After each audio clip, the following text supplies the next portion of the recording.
اتلسم سرود.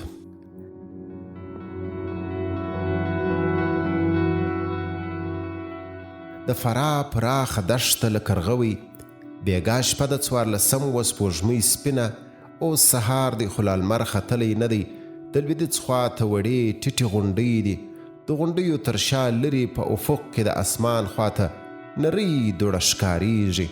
ختیځ خواته یوه هسکه پرشه باندې د ملکې زرینې کېږدۍ ولاړه، څو سپین ږیرې مخورې تر څنګ ناست دي. ملکې نن د جګړې جامې اغوستې، اوګزریاز د ملکې تر څنګ ولاړ دی. د لویدیځ لرې افق ته په ځیر ګوري، د غونډیو تر شا دوړه ورته ښیي. دغه دوړه د پارتیانو د لښکر ده. درنه دوړه ښیي دا چې سپاره ډیر دي، د پیلانو دروند کاروان هم ورسره دی. له ختیځه لا لمر څرک نه دی وهلی چې له لرې د لویدیځو لوړو شاته د لښکرو د پښو دوړې رانږدې سوې. 3-4 مزله لرې له یو بله 2 لښکره شرنګوي تورې او زغرې. بې خبره دی لښکر د اشکانیانو، ځي چې بند د ساکستان ته ورنږدې سي.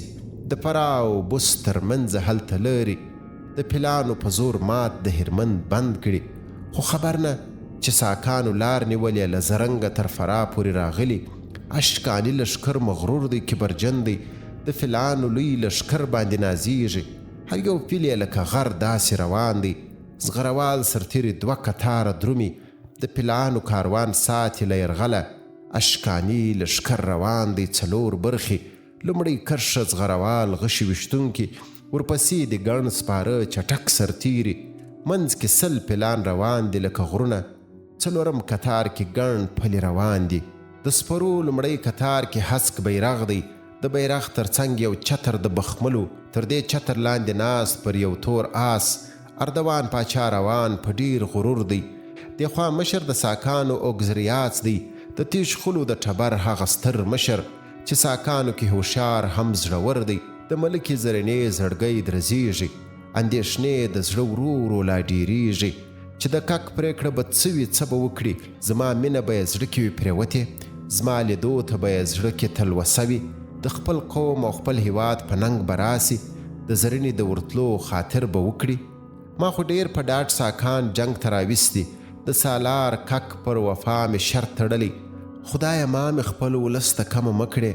سالار ککه نن چې ورځ د مرګ ژوند ده، لا تر اوسه د خبر د راتلو نسته. اوس چې دوړې د دشمن د لښکر ښکاري، اوس چې غږ یې د ګامونو اورېدای سو، خو ته نه یې نه دي وهم د ګروزونو. اوس چې اورو هوی های د 100 پیلانو، نشي نسوې راښکاره ستا د ګامونو.